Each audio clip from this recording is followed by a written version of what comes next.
Hello guys, in today's video I will be showing you how to fix Canva widescreen problem. So the answer is easy, just go to the settings and then scroll down to the apps section and then go to the search and search Canva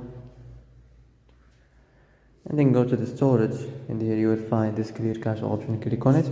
Now you can go check it if it worked, and if it didn't you can try to restart your phone or turn the Wi-Fi off and on, or the Bluetooth or the airplane mode.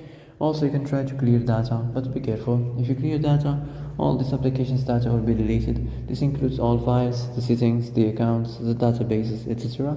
So be careful if you want to clear your data.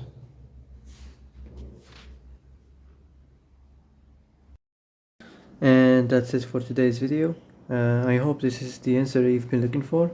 If you like this video, don't forget to like and subscribe, and see you in the next video.